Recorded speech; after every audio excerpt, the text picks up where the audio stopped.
Oh, brilliant. Thank you very much. It's just going to be me presenting today. Alison is in, but it's just myself.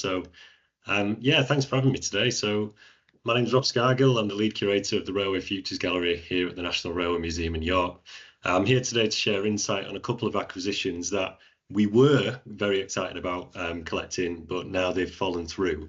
And I thought it'd be really good to share this work, discuss what we could have done differently, how we plan to act in the future, and also come together as a group maybe at the end with any other suggestions or similar experiences as well. So a bit of context first for the museum. Some of you may know that we've got a huge redevelopment project going on at the NRM. It's a big strategical shift for us. We're typically known for celebrating rail's history, whereas going forwards, we're going to start looking ahead. So we celebrate the past, present and future of the railways. And you can see on screen our plans for our new entrance space. The embodiment of this strategical shift is a brand new, soon to be built permanent gallery. It's called the Railway Futures Gallery, and it's a large space at 886 square metres.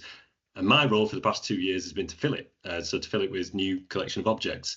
And the curatorial concept in a nutshell is that the gallery will exhibit catalysts for change, so technologies, ideas, strategies, proposals, lots of different things from across the contemporary industry that demonstrate rail's enormous societal impact and encourages visitors to become advocates for futures that they wish to see.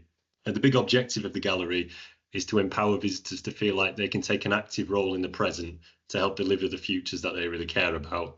And of course, show them how rail and transport more broadly may fit with this. So that brings me on then to two of the objects on my big list. So this is Hypertunnel. It's very, very cool. In October 2022, in collaboration with Network Rail, the company built the world's first underground structure using swarm robotics. And you can see the robot unit there on screen. So after first making contact at the start of this year, visiting their facility in Basingstoke, and then presenting to their senior management team, we were kindly offered 2 robots for the collection. And the reason we had 2 is because the technology's concept relies on multiple robots working together. Then in July, we were informed, unfortunately, that Hypertunnel had gone into administration. There was a public statement on their website and the contact details of the joint administrators.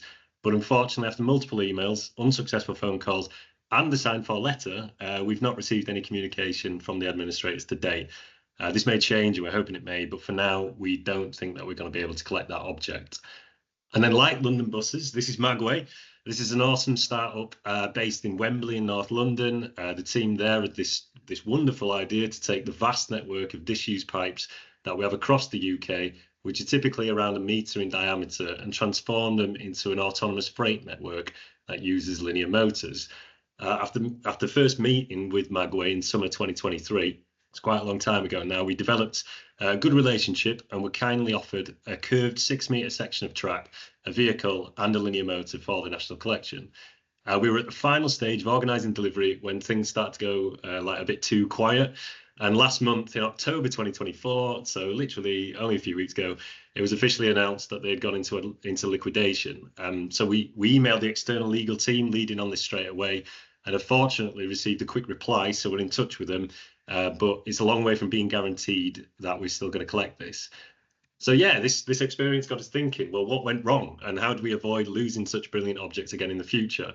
And just a caveat, like, to be fair, we'd interpret these objects differently on gallery if the company's no longer operated, but still, you know, it's obvious that we've lost some great content for our contemporary space. So what we realised was quite obvious. As it says on screen there, the objects are disruptive innovations that rely on significant financing and phenomenal industrial change. Not only that, they've been developed by SMEs who are unlikely, on their own at least, to have the funding or influence to turn their ideas into reality on a huge scale. And this puts them at a significant risk.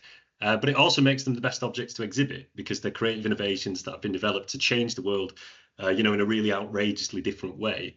So we got thinking about what we would do differently.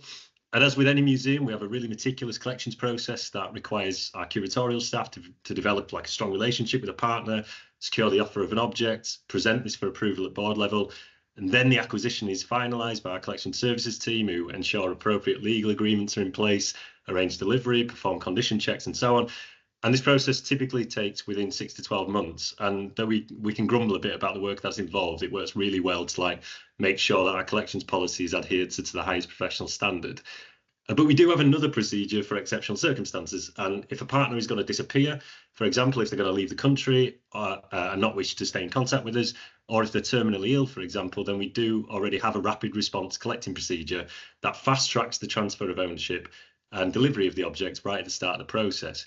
And then all of the detail is completed afterwards. Like, it's a really useful procedure, and we've used it for COVID collecting, for example.